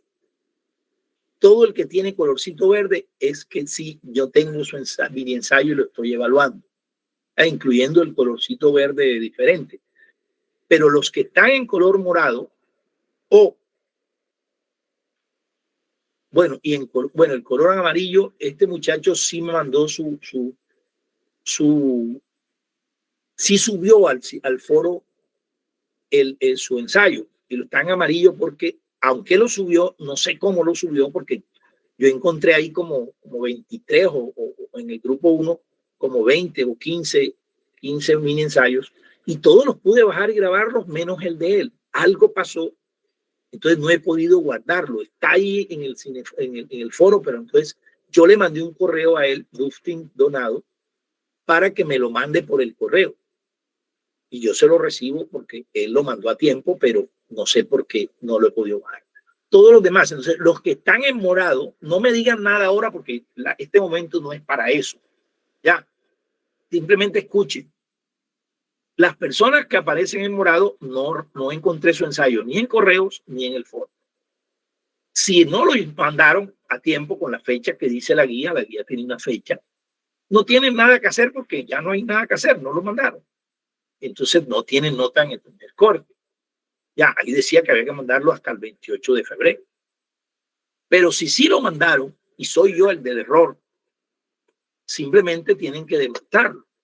Seguramente la manera más fácil de mostrarlo es mostrar en la bandeja de salida de su correo, porque algo pasó, de pronto lo mandaron al correo equivocado. Si usted copia mi correo, por ejemplo, .edu.co y en Uniatlántico pone una tilde, a mí no me llega. O si en vez de .co pone .com, a mí no me llega. ¿Ya? O si el Jaime Álvarez lo pone separado con un punto, a mí no me llega. ¿Ya? Es decir, el correo es este. Si tiene algún error, no me llega. Pero usted lo debe tener en su bandeja de salida, con la fecha en que lo mandó, que se vea que lo mandó a más tardar el 28. Entonces, ese estudiante puede mandarlo bien ahora, revisar qué le pasó, lo manda bien, pero lo debe mandar desde la pantalla donde se demuestre que lo había mandado a tiempo. Y yo lo recibo y se lo evalúo. En el grupo 1 son estos estudiantes. Por favor, ahora no me digan, profe, yo sí lo mandé. No, eso me lo demuestran en el correo, porque esta clase no es para ponerse a hablar con un solo estudiante cuando hay 87 conectados. Profe, una pregunta. Ajá. Profe, el mío, que es el 19, aparece en amarillo. ¿Qué significa? Disculpe que no he escuchado bien. Acabo de explicarlo. Me detuve a explicarlo. ¿Usted dónde estaba? Disculpe, pero es que no escucho por la señal. Qué pena. Tuve su nombre. Dustin Donado. Sí, señor. Escuche, sí, señor. Que sí subió su trabajo a tiempo. Gracias. Es que hay problemas de señal donde estoy. Para explicarle todo otra vez, no me interrumpa. Lo mismo que dije ahorita se lo voy a decir de nuevo porque usted no lo escuchó. Él lo subió a tiempo en el foro. Ya. Pero no sé por qué en el foro subieron el trabajo, lo subieron como 25 estudiantes del grupo 1 y yo todos esos, menos el de él, los pude bajar.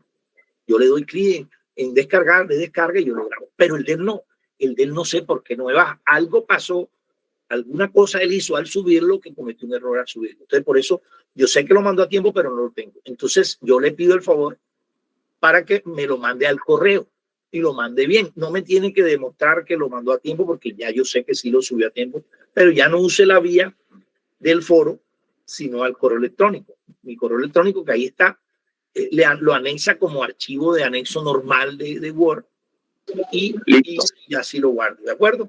Es más, yo le mandé un correo porque yo tengo su correo en el directorio, no sé por qué no lo ha visto, donde le pido ese favor. E incluso en el foro hay una manera de responderle a los estudiantes. Lo que pasa, y eso sí se los confieso, no sé si cuando yo le contesto al estudiante en el foro, él tiene forma de recibir esa respuesta. Si no entra al CISBI no la recibe, no sé. Porque además yo luego elimino los mensajes porque me gusta limpiar ese foro para saber qué trabajos bajé y qué trabajos no bajé.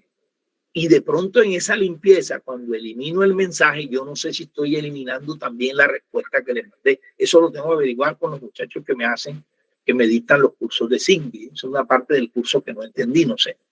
Entonces, los demás, bueno, pero esa es la situación. ¿Está claro, Dustin? Muy claro, gracias. No se preocupe. Bien. Ahora voy a mostrar la del grupo 2. Simplemente para que tengan esa información. El grupo 2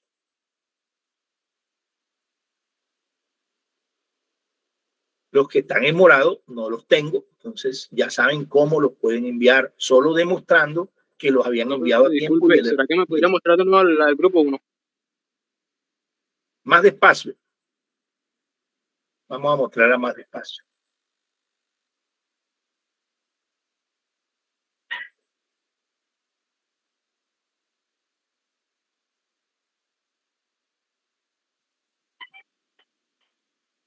Ahí está el nombre del estudiante, está frente a la pregunta que le tocó. Este grupo tiene bastantes que no lo enviaron y yo no lo tengo. El caso de Jeffrey Durango es que lo envió en PDF. Ya yo le contesté, le escribí que por favor lo mande en Word y no lo ha hecho. Todavía lo puede hacer porque cuando lo envió en PDF lo mandó a tiempo. Pero ustedes saben que no era en PDF porque yo no lo evalúo en PDF. Eso no tienen que discutirlo, sino hacerlo en Word, que deben tenerlo porque nadie hace nada en PDF. La gente hace las cosas en Word y las convierte a PDF. Entonces, si la convirtió, debe tener la versión en Word y mande esa. No, yo no se lo voy a evaluar en PDF, pero a él sí se lo recibo porque, bueno, a nosotros se lo recibo siempre y cuando lo manden con un pantallazo que demuestre que lo mandaron antes del 28 o el 28. A los que están en morado. Ese es el grupo 2. Y el grupo 3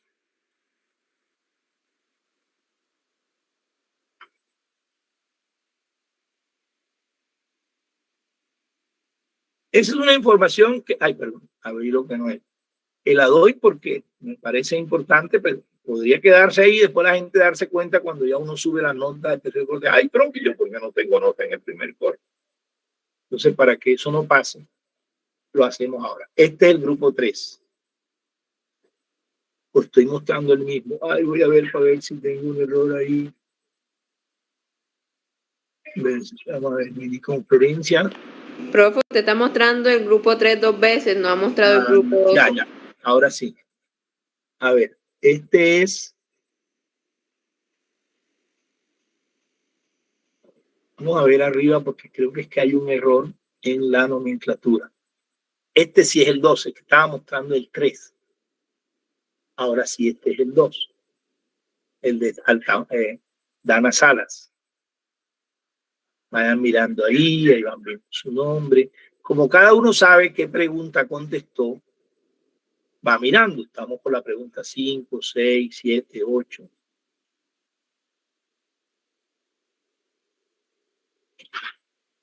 Toro, ya le dije que lo mandó en PDF, lo deben mandar en Word. Este es el 2. ¿Será que el 3 lo marqué con 2? Bueno, estos son los del 2 que están en morado, que deben resolver si pueden, si tiene solución. Si no lo enviaron antes del 28 ya no pueden hacer nada. Este que está en blanco, bueno, no sé por qué no lo he puesto en morado, pero es lo mismo, no lo he recibido. Vamos a ponerlo en morado. No lo recibí en las fuentes que yo di. Vamos a ver qué pasa con el 3. Si es que lo grabé como 3 y es el mismo 2.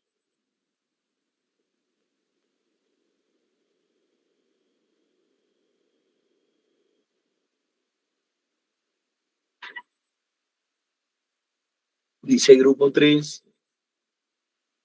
A ver, empieza por Oliveros. Vamos a ver si el que dice grupo 2 también empieza por Oliveros y el error es mío. Ah, no, es diferente. Listo. Entonces, este es el 3. El que tengo como 3, yo.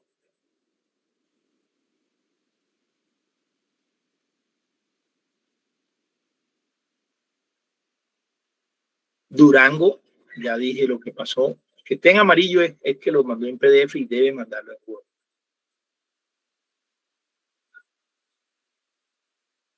Listo. Eso era sobre la primera actividad. Sobre la segunda, bueno, ¿alguna pregunta? Ya saben que no es caso individual. Yo estoy ahí en morado. No, eso se arregla por correo. Profe, Jairo. Yo pertenezco al grupo 3 y no aparecí, o sea, no me vi ahí en la lista esa. Ni en morado ni en verde. ¿Qué Ni en apellido rojo, eres? ni en azul, ni en nada. ¿Y qué apellido eres? Herrera Mendoza. Yo creo que estás en el 2. Yo pertenezco al 3. Ah, no, este es el 1. Al 1, al 1. Pero contéstame la pregunta. Tú mandaste tu mini ensayo. Sí, yo lo envié y creo que fue en PDF. Bueno, esto es como si no lo hubieras mandado. Entonces tiene que mandarlo de nuevo, pero en Word, y lo debes reenviar desde el pantallazo de la bandeja de salida, que se vea en el correo que es un reenvío y que fue enviado a tiempo, pero le anexas el archivo en Word. Ya, y yo busco para ver por qué no estás en ningún grado, te busco en el Fitbit, en el campus, a ver en cuál grupo estás matriculado y te agrego en una de las tablas, ¿de acuerdo? Y mirando qué pregunta hiciste, etcétera. Pero eso lo tienes que hacer. ¿Le puedo hacer un vistazo al 1, por favor? Este es el 1. Herrera Mendoza. Y yo también lo estoy buscando. Aquí está, parece que no lo he recibido. Aparece en el 1, pregunta 30, y está en morado. Sí, yo lo envié en PDF. Tienes que mirar, buscar en tu correo, en bandeja de salida, en enviados, ojalá no lo hayas eliminado, si lo eliminaste está en papelera, y le das reenviar, pero le anexas, bueno, si lo habías hecho en PDF, le anexas en Word y lo envías. Y ahí yo veo que lo mandaste a tiempo y lo evalúo, no hay problema. Listo. Bueno, vamos ahora con la información de la otra. Yo me estoy grupo y estoy tratando de ver, pero no me encuentro. ¿Ah? ¿Qué pasó? ¿Quién habló? Levante la mano. Yo, profe, José Tahuada, que yo también estoy en el grupo 1 y estoy tratando de ver, pero no, o sea, pasó muy rápido y no sé si aparezco ahí. ¿En qué grupo estás tú? Y buscamos primero ahí. En el grupo 1, estoy en el grupo 1. Y ahora como que se reúne. Este es el grupo 1.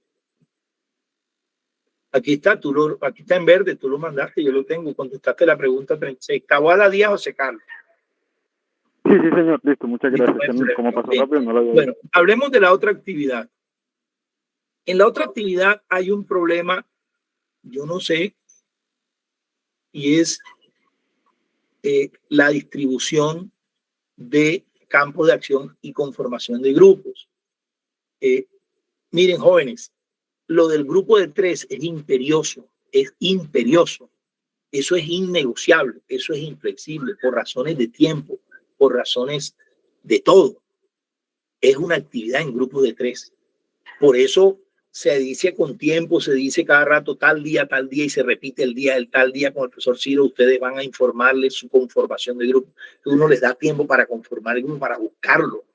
Yo siempre he dicho, si una persona hoy en día, donde hay tantas maneras de comunicarse, de interactuar, de socializar, de influir en otros, una persona joven que se está formando profesional, le cuesta trabajo buscar 2 compañeros y armar un grupo de 3. Eso es preocupante. Y el profesor Ciro me entrega campos de acción donde dejó inscribir grupos de 1. Eso no es legal. En esta actividad no se puede. Tienen que ser 3. Tienen que buscar el tercer miembro para poder enviar su mini conferencia. ¿Ya? Estoy mostrando la distribución del grupo 1. Entonces aquí hay un campo de acción donde aparecen solo 2 personas. No lo van a resolver ahora, ni discutir conmigo, ni darme excusas. Simplemente busquen el tercer miembro. ¿Ya? Miren que hay personas que el profesor Ciro no incluyó. Entonces esas personas pueden ustedes identificarlas, llamarlas y agregarlas y armar su grupo de 3. Y tienen que mandarme un correo informándome. Entonces, Gustavo Vergara y Sharon Villa, ese grupo no se le va a dejar exponer ni se le va a recibir las diapositivas cuando yo vea que solo son 2. Por lo pronto tengo que ser así para presionar, tengo que ser radical. Al final, si el curso no tiene múltiplo de 3, al final aceptaré un grupo de 2. Pero mientras tanto no, porque ¿cómo va a haber grupo de 2 si aquí está un señor que no tiene grupo, aquí hay otro que no tiene grupo, aquí hay otro que tampoco? Que uno no sabe qué van a hacer, si esa es una nota del segundo corte, como si no estuvieran metidos en la materia, o están por fuera de sus actividades. Ya. Eso en el grupo, en el curso 1. Los demás creo que están bien. Aquí están los 3, aquí están los 3. Bueno, vamos al curso 2. En el curso 2,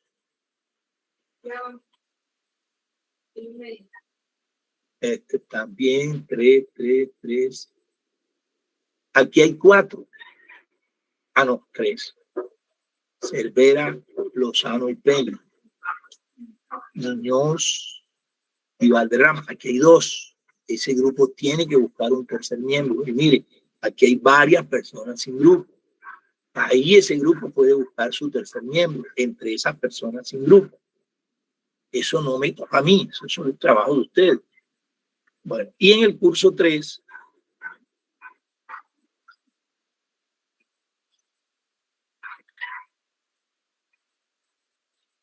creo que es donde más problemas hay, creo. Mire, bueno, este tiene 3, este también tiene 3. Mire, aquí Durango, con un solo campo de acción. Esto si no se acepta de 2 menos individual. Esto está bien, esto está bien, Este tiene 2.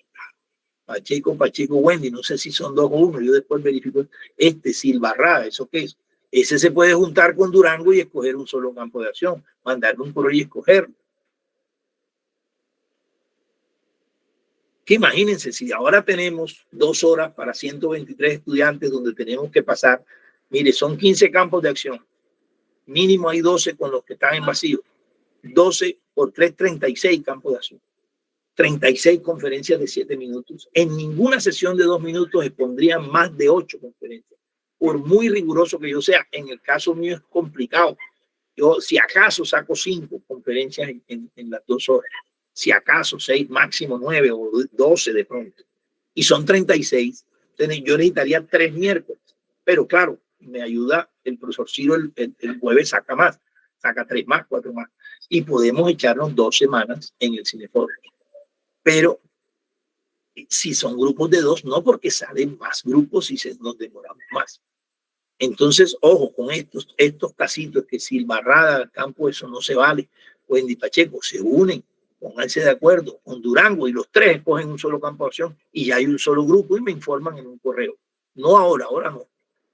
Aquí creo que hay, bueno, aquí sí hay 3. Eso era la información sobre esto. Y finalmente la asistencia. Me hacen el favor y cada uno en el chat escribe su nombre. Cada uno desde el dispositivo en que está escribe su nombre completo. Eso va a salir doble porque el chat también tiene su nombre. Pero el que lo escriba es el que yo veo. Y con eso es que voy a llamar lista. Yo copio y pego el chat y luego con eso confronto con la lista. Escribe su nombre completo, bien escrito, y con eso yo llamo lista. Bueno, eso es todo. Muchas gracias. ¿Alguna pregunta? Mierda. Profe, ¿usted me escucha? Sí, dígame. Es que no me sale la opción para escribir, no sé qué pasa en mi celular, entonces no sé si puede colocar mi asistencia. Diana. ¿Cómo te llamas? Diana Alejandra. Espérate un momentito, déjame, busco. Yo sé lo que voy a hacer acá. Aquí. Espérate, voy a abrir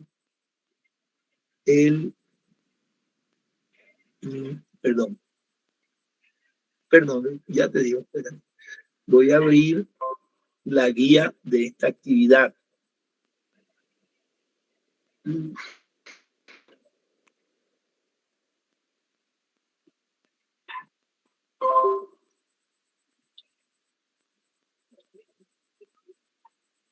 Ya, a ver.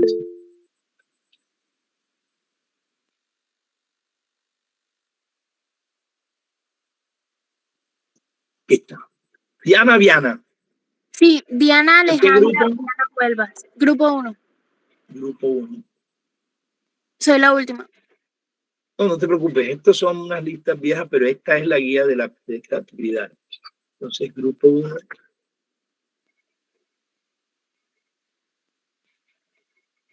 Uno, profe. Listo. Gracias. Gracias, profe.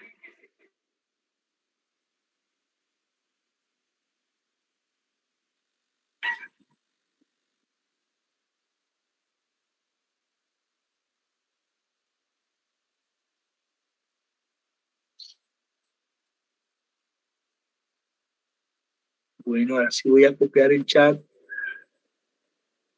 ¿Ya todos escribieron? Ya pueden desconectarse. Muchas gracias, muy amable los que ya escribieron sus nombres. Mañana se ven con el profesor Ciro. La clase mañana con el profesor Ciro es presencial. ¿Me iba a decir algo, Javier? Gracias, profesor. Porque yo aparezco, o sea, la actividad que usted está presentando ahora es sobre la ponencia. Ajá. Porque yo ya tengo grupo y aparezco como si no tuviera. Bueno, mándenme un correo diciéndome los nombres de los 3 y el campo de acción que escogieron y me identifica los nombres completos y claros. Y el nombre del campo de acción, claro, usted tiene la guía, usted lo puede ver y recordarlo allá en el CIP y lo baja. Y me dice de qué curso, de qué grupo, en qué grupo están los 3 que tienen que estar en el mismo grupo, ¿no?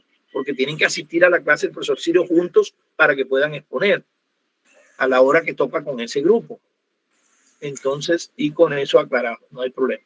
Ok, eso lo tengo claro. El siguiente punto es ¿me puede volver a explicar el proceso para reenviarle el mini ensayo? No lo entendí. ¿El proceso para qué?